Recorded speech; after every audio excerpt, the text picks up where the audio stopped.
আমি অ্যাডভোকেট গোবিন্দ প্রামাণিক, মহাসচিব বাংলাদেশ জাতীয় হিন্দু মহাজোট। গতকাল বিকালে শেখ হাসিনা পদত্যাগের পরে এদেশের হিন্দু সম্প্রদায় মনে করেছিল যে তাদের উপর বিশাল একটা হামলা, লুটপাট, অগ্নিসংযোগের ঘটনা ঘটবে। কিন্তু গতকাল বিকালে বিএনপি এবং জামাতের নেতারা তাদের নেতৃবৃন্দকে হিন্দুদের বাড়িতে হামলা, লুটপাট, অগ্নিসংযোগ যাতে না হয় এবং প্রত্যেক মন্দিরে যাতে পাহারা দেয় সেই ব্যবস্থা করার নির্দেশ দেয়। এবং দিদি, আপনি কেমন আছেন? আপনাদের অবস্থা কি? আমরা ভালো আছি। আচ্ছা, গতকাল তো আওয়ামী লীগ সরকারের পতন হয়ে গেছে, এখন আপনারা কেমন আছেন? কোনো সমস্যা আছে কিনা আপনাদের? আমরা ভালোই আছি।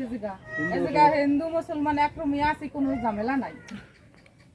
আপনাদের মন্দির বাড়িঘর ঠিক আছে? হ্যাঁ, ঠিক আছে। কেউ কোনো হুমকি ধামকি দিচ্ছে? না, আমাকে এদিকে মুসলমান ভালোই আমাকে প্রোটেক্ট করে। আচ্ছা, আপনার নাম কি? মলিনা বাগচি। মলিনা বাগচি, ঠিক আছে। তুমি তো কত কি হয়েছে, কেমন আছো, কি অবস্থা? আমরা ভালোই আছি, হিন্দু মুসলমান একসাথে বসবাস করি, কোনো সমস্যা নাই এই জায়গায়। তোমার নাম কি দাদা? আমার নাম প্রসাদ বাগচি। প্রসাদ বাগচি। আর আপনার নাম? মলিনা বাগচি। মলিনা বাগচি, ঠিক আছে। আমরা ভালো আছি, আমাকে তো কোনো সমস্যা নাই।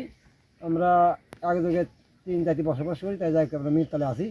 আমাকে মন্দির সব ঠিক আছে। গতকাল তো আপনারা জানেন যে আওয়ামী লীগ সরকারের পতন হয়ে গেছে। এই পতনের পরে এখন আপনারা কোন অবস্থা আছেন হিন্দু ধর্মের লোক? আপনার নাম কি? আমার নাম বাসুদেব মন্ডল, আমি 7 নং ওয়ার্ডের মেম্বার। বাসুদেব মন্ডল। মন্ডল। আপনার নাম কি? আমার নাম বাসুদেব বাগচি। আপনার নাম? গোপাল বিশ্বাস। গোপাল বিশ্বাস। এই আপনার পিছনে তো মন্দির, আপনাদের কোনো সমস্যা আছে? না না, আমাদের কোনো সমস্যা নেই, কোনো আপনাদের বাড়ি ঘর মন্দির সব ঠিক আছে? না না, কোনো সমস্যা নেই। হ্যাঁ, কোনো ঝামেলা নাই আমাদের। আমরা এখানে 3টে ধর্মের লোক বসবাস করি, হিন্দু, মুসলমান, খ্রিস্টান। আমরা 3টে ধর্মের লোক বসবাস করি। এই 3টে লোককে আমরা ভাই ভাই। মৃত্যুর আগ পর্যন্ত আমরা এইভাবে থাকবো আশা করি, তাই না? তাহলে আপনাদের মন্দির ঠিক আছে না?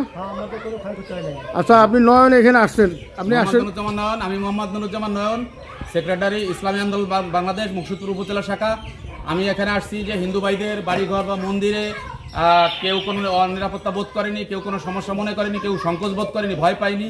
এটা দেখার জন্য এদের কাছে বলছি যে আপনারা কোনো নিরাপত্তার অভাব মনে করলে আমাদের বলবেন, প্রয়োজনে আমরা মন্দিরকে পাহারা দিয়ে যাতে কোনো ক্ষয়ক্ষতি হতে না পারে সেরকম কিছু বোধ করলে আমাদের জানাবেন, আমরা সেই অনুযায়ী ব্যবস্থা নেব, আপনাদের মন্দিরে নিরাপত্তা দেবো। আমরা সেই লক্ষ্যেই এদের কাছে আসছি, এদের খবর নিচ্ছি। এরা বলছে না, আমরা কোনো সমস্যা নাই, আমরা খুব শান্তিপূর্ণভাবে আছি। আমরা বলছি যে কোনো শান্তির বিঘ্নতা হলে আমাদের কাছে বলবেন, কেউ কোনো শান্তির বিঘ্নতা ঘটাইতে পারবে না ইনশাআল্লাহ। আমরা সবাই হিন্দু মুসলিম ভাই ভাই হিসাবে একত্রে একসঙ্গে সুখে শান্তিতে বসবাস করব, এই আমাদের চাওয়া।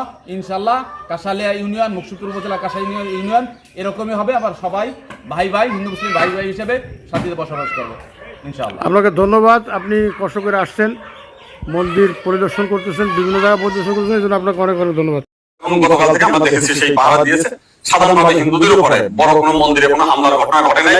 কিছু আওয়ামী লীগের হিন্দু নেতা আছে যারা বিভিন্ন সময় লম্পঝম্প করেছিল, তাদের বাড়িতে, শুধু হিন্দু বাড়ি না, মুসলিম আওয়ামী লীগ নেতাদের বাড়িতে হামলা হয়েছে, লুটপাট হয়েছে। সামান্য কিছু সুযোগ সন্ধানী এলাকা ভিত্তিক তারা কিছু সামান্য মন্দিরে হামলা করেছে, সেটা ব্যাপক বিষয় না। কিন্তু আমরা দেখলাম যে ভারতের রিপাবলিক এটাকে নিয়ে ব্যাপকভাবে দুমাস হচ্ছে, নানান কিছু মিলিয়ে উদ্ভট কথাবার্তা বলছে। আজকে দেখলাম শেখ হাসিনা নিয়ে তারা কাহিনী তৈরি করছে, বঙ্গবন্ধুর স্ট্যাচু ভাঙছে, সেটা নিয়ে তারা খুব দুঃখে সাগরে ভাসছে। আমার এক সাংবাদিক ফোন দিয়েছিলাম, তাদের বলেছি যে আপনারা যদি শেখ হাসিনার জন্য যদি এত কান্না আপনাদের মধ্যে আসে, তো শেখ হাসিনা ভারতে গিয়েছে, আপনারা ভারতের প্রধানমন্ত্রী নরেন্দ্র মোদীকে সরিয়ে শেখ হাসিনাকে আপনারা প্রধানমন্ত্রী হিসেবে ঘোষণা করেন, সে ভারত রক্ষা করতে পারবে, আপনারা 7 সিস্টারও রক্ষা করতে পারবে। আপনারা প্রতিদিন বলতেছেন যে শেখ হাসিনা না থাকলে ভারতে 7 সিস্টার থাকবে না। এইবার আপনাদের একটা বিশাল সুযোগ আছে, আপনারা শেখ হাসিনাকে ভারতের প্রধানমন্ত্রী করেন।